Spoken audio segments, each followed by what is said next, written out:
but analysts say it could still likely hit the upper end of the government's full-year target.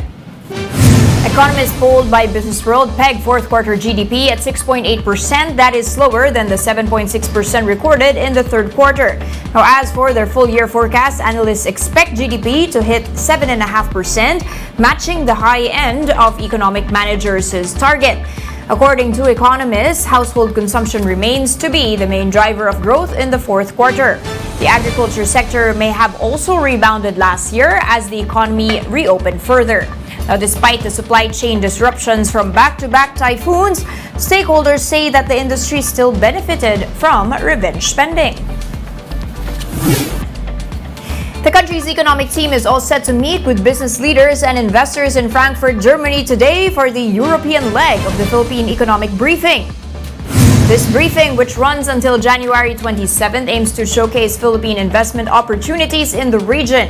The economic team will also travel to London on January 26 to meet with bankers and business leaders. Now, during the briefing, Budget Secretary Amena Pangandaman is expected to present priority expenditures under the 2023 national budget. Meanwhile, Bangko Sentral Governor Felipe Medalla and Socio-Economic Planning Chief Arsenio Balisacan will also join panel discussions on the country's economic performance and outlook. The economic team has also set financial literacy sessions with Filipino communities and engagements with credit rating agencies. And now this from the Philippine Star. A lawmaker seeks to update the 10-year-old sin tax law through a bill for higher taxes on distilled spirits and other beverages. Albay Representative Joey Salceda says the bill would impose a non-essential goods tax on distilled spirits above 20,000 pesos.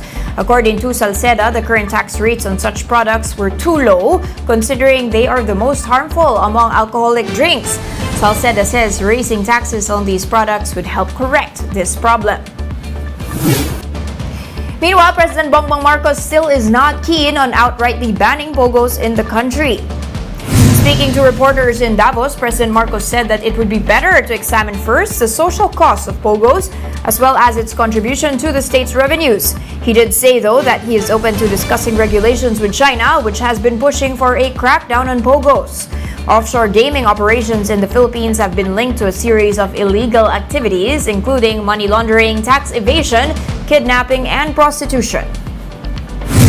What would be the point?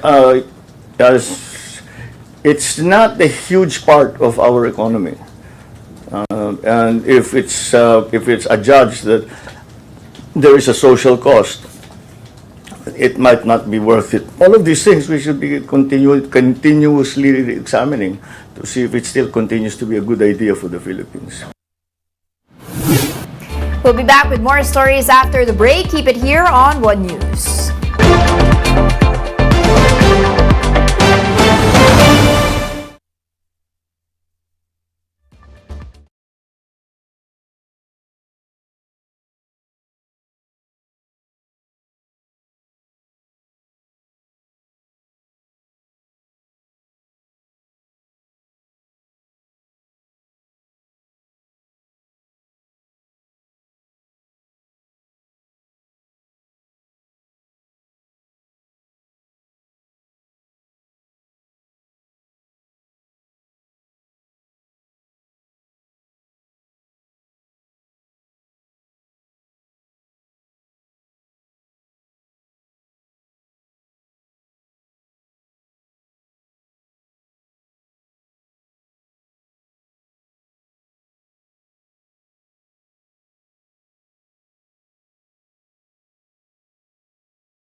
still watching One News Now. I'm Danny Laurel. The Social Security System, or SSS, has said today that it has implemented a contribution hike to benefit workers, but are employers able to afford this added burden? Here to give his thoughts on this and other issues on the table, we have with us on the line Sergio Ortiz Luis, President of the Employers Confederation of the Philippines. Good morning, sir. Good morning, Danny, and to our listeners. All right, sir, SSS has actually denied any calls for suspension of this contribution rate hike. They're saying that this should be treated by employers as an investment on their employees. Your thoughts on this, especially during a difficult period where, you know, employers or companies are trying to get back on their feet? Can this be afforded? Well, actually, we requested three institutions to defer the increase for 1 year. The one appeal health, the president acted on it and said that because of the high inflation, so it is wise to not add burden to the members. In the case of a Pag-ibig fund, we met with them. Okay. And I think they are going to extend again the suspension of the increase. They're going to take it up in their board now for another year.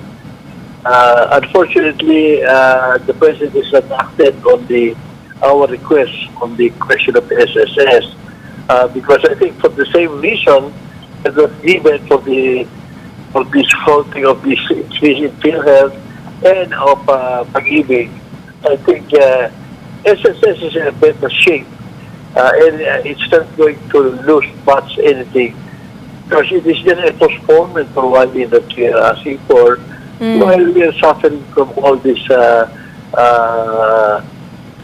high inflation, which was double actually the one of last year. And we have to and we're not worried about the big ones. We're worried about the micro and the small companies.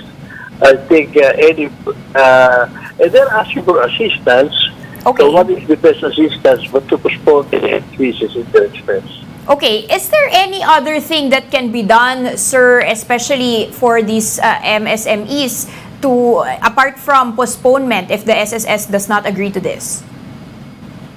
Well, actually, the only thing that you're asking for is postponement for 1 year. So I don't know what assistance can be given because that will be more expensive. And this one is not going to disrupt anything. It's just a postponement of the contribution for 1 year. Okay. Sir, in the case that this postponement doesn't happen, do you believe this might lead to some layoffs or issues in the labor sector? I don't think that it is not material. Unfortunately, many of our micro and small industries are not yet open, and all these expenses are piling up discourages them. Even investors look at how it is, and they can discourage investors. Okay. And would this in any way impact the possibility of a wage hike, no? Because employees naman are suffering from the high inflation as well, and there have been calls for increasing the wages, but now that the employers may have to put more of a bigger chunk into the benefits, would this impact possible increase in salaries, sir? Well, it certainly will add in a way to inflation, and there will be a request for increase in wages, and we are expecting that there will be a filing of wages in all the different regions.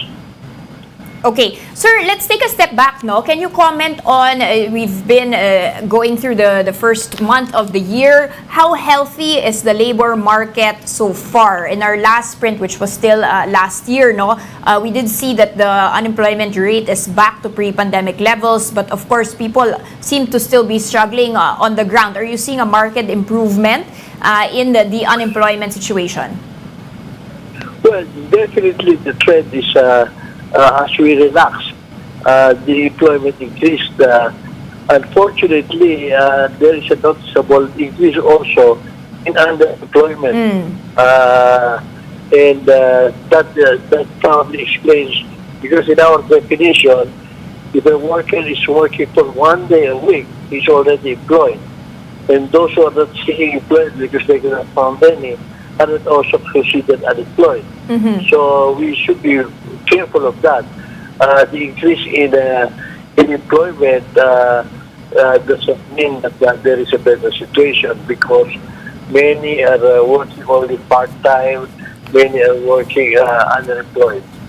Sir, when do you envision the underemployment situation to normalize? Because like you mentioned, this might have been a function of the pandemic. People lost their jobs looking for other things that they could be doing. At what point, how long is it going to take until we go back to the pre-pandemic levels of underemployment?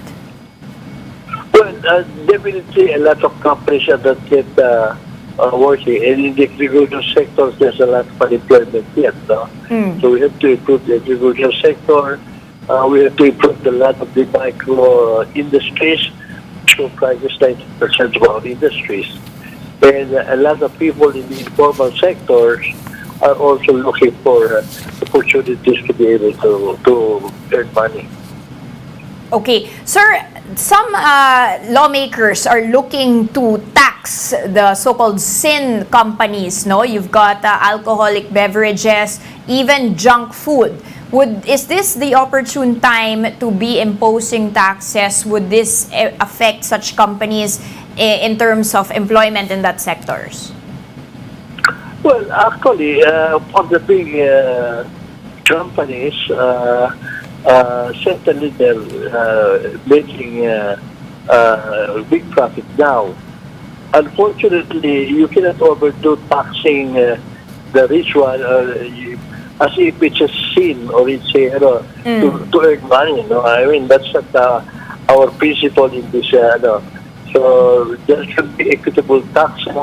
The burden can be on the other, but you cannot overdo it also, because you will kill the initiative of people. Okay. And finally, sir, before we let you go now, we just wanted to get your quick thoughts on the Maharlika Fund.